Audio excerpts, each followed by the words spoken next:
안녕하세요. 초등수학기 법문은 두 번째 수업 두 번째 영상이 되겠습니다. 다음은 기수법 체계에 대해서 공부하도록 하겠습니다. 기수법 체계에서는 네 가지 특징을 잘 알아야 되는데요. 자리값 개념, 십진법 및 명의 사용, 갑법성 네 가지가 중요한 역할을 할 수 있습니다. 그래서 기수법을 이야기해서는 먼저 식으로 묶는 활동들을 다양하게 해보아야 될 테고요. 우리 주변에서 쉽게 얻을 수 있는 콩이라든가 사각형들을 여러 가지 만들어서 그것들을 묶어 보도록 하는 활동이 좋은 활동으로 볼 수 있겠습니다. 또는 그 묶었던 걸 또 식으로 교환하는 활동들, 그 다음에 이 콩이 교환될 수 있는데 콩이 10개씩으로 교환돼서 10과 1로 정렬될 수 있다는 것을 학생들이 이해할 수 있도록 한다면 큰 기수법 체계를 이해하는데 도움이 될 것입니다. 이러한 기수법은 결국 덧셈, 뺄셈, 곱셈, 나눗셈에 있어서 매우 중요한 역할을 하기 때문에 여러분들은 이 기수법 체계를 잘 이해할 수 있도록 지도를 해야 되겠습니다. 다음에는 이 기수법 체계를 통해서 자리값의 의미를 알아야 되는데요. 이때 자리값의 의미를 보여주는 게시판 같은 것들을 활용하는 게 좋겠습니다. 다음은 자리값 모델을 활용하는 방법도 있는데요. 자리값 모델에서는 수 모형이라든가 카운트라든가 이런 것들을 활용해서 이르자리, 낱개 모형, 또는 10모형, 100모형, 1000모형 이렇게 해서 그 모형들에 따라서 지도를 하고 그 다음에 일십, 백천으로 해서 그 모형에 따라서 모형을 통한 활동을 통해서 그 다음 심볼, 그러니까 2100, 10, 30 등 이런 기호를 사용하여서 수의 값을 나타낼 수 있도록 해야 할 것입니다. 다음은 덧셈에 대한 모델이 있는데요. 덧셈에 대한 모델로는 바둑돌 모델, 막대기, 수직선, 양팔저울 등이 있습니다. 이런 것들을 사용해서 덧셈을 할 수 있는데요. 덧셈을 할 때 그냥 덧셈을 하는 것이 중요한 게 아니라 덧셈을 하고 나서 예를 들면 5 더하기 2는 7이다 했을 때 5개와 2개를 더했더니 다시 7개가 되었다. 그래서 5 더하기 2는 7이라는 이런 자기 자신의 조작을 되짚어서 이야기할 수 있도록 지도를 해야 되겠고요. 수직선에서도 역시 마찬가지입니다. 5칸을 띄고 2칸을 띄었더니 7회가 있더라. 그래서 5 더하기 2는 7이다 라는 자기 주장의 정당화를 할 수 있는 그런 능력을 충분히 길러줘야 할 것입니다. 다음은 뺄셈 지도에서 다양한 의미를 갖는 뺄셈을 활용해야 될 테고요. 첫 번째 뺄셈에서는 제거의 의미를 가지고 있고 두 번째는 비교의 의미를 가지고 있고요. 그래서 이처럼 다양한 의미를 가진 뺄셈 상황을 제시를 해서 학생들이 뺄셈도 할 수 있도록 해야 되겠습니다. 그래서 한 가지 의미로만 뺄셈을 하는 것이 아니라 다양한 모델들을 활용해서 뺄셈을 할 수 있도록 7 빼기 4는 홍선이 7개 있었는데 4개가 터져서 남아있는 것은 3개밖에 남았지 않았다. 그래서 7 빼기 4는 3입니다. 라고 이야기할 수 있는 그런 능력을 충분히 길러줘야 할 것입니다.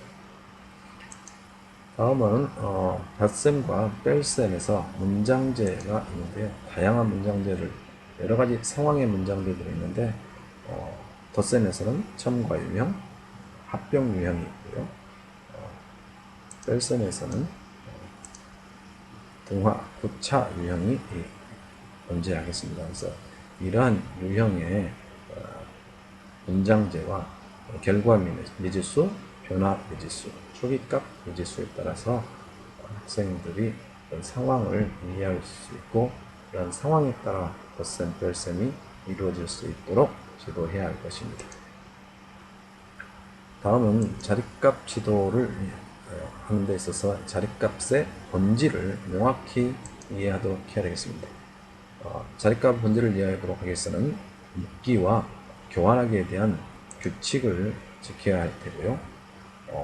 우리가 사용하고 있는 것은 10진기 계수법이기 때문에 10개의 1을 1개의 10으로 생각할 수 있는 지도를 해야 될 것입니다. 그럼 10개의 10을 1개의 100으로 등등으로 지도해서 학생들의 자리값의 본질을 이해할 수 있도록 해야 되겠고요. 상황에 따라 어떤 각각 교환하기를 적절히 활용할 수 있는 능력을 길러야 되겠습니다. 이 자리값 지도 방법을 이해할 때 있어서 이르집에서는 이 혼자서 15자리 집에 올 수 없다는 이런 만화를 통해서 자리값의 의미를 분명하게 이해할 수 있도록 하고요. 숫자 위치는 그래서 이러한 표현되는 수를 결정하고 있다는 것을 충분히 이해할 수 있도록 지도해야 할 것입니다.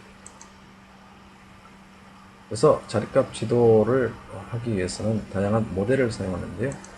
이러한 다양한 모델 중에서 구체적인 공이라든가 빨대라든가 블록이라든가 갖고 있는 다양한 이런 구체적인 자료를 이용해서 실제적인 경험이 이루어져야 되겠고, 그러한 경험을 통해서 피아제가 제시했던 조작, 다시 말해서 가역적인 사고가 이루어질 수 있도록 자신의 활동을 다시 한번 되짚어서 말할 수 있는 능력을 지도해야 할 것입니다. 또한 여러분 주변에서 다양하게 갖고 있는 수막대라든가 주판, 콘막대, 화폐, 아이스크림 막대 등 다양한 모델들이 있으니까 그러한 모델들을 충분히 잘 활용해서 지도를 해야 할 필요가 있습니다. 묶는 덤이라든가 묶지 않는 덤이 이런 다양한 자료들이 있음을 이해하고 여러분들은 충분히 자리값을 명확하게 이해할 수 있도록 지도해야 하겠습니다. 다음에는 자리값 개념을 이해한 후에는 그것을 표현할 수 있는, 그래서 여기서 보면 10에 하나가 있고 1자리에 5개가 있다. 5개가 있는 것이 아니죠. 그래서 이러한 의미가 정확히 전달되지 않으면 여기 위에서처럼 115를 16 더하기 9를 115로 나타내는 이런 오류가 발생될 수 있습니다.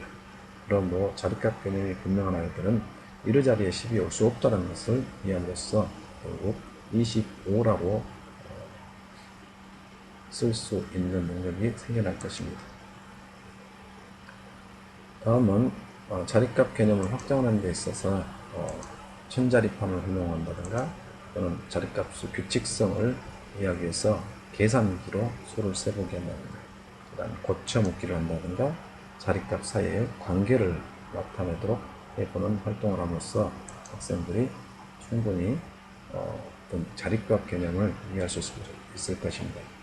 이 자리값 개념은 결국 덧셈, 뺄셈의 교환이라든가 받아올림, 받아내림에 있어서 매우 중요한 역할을 합니다.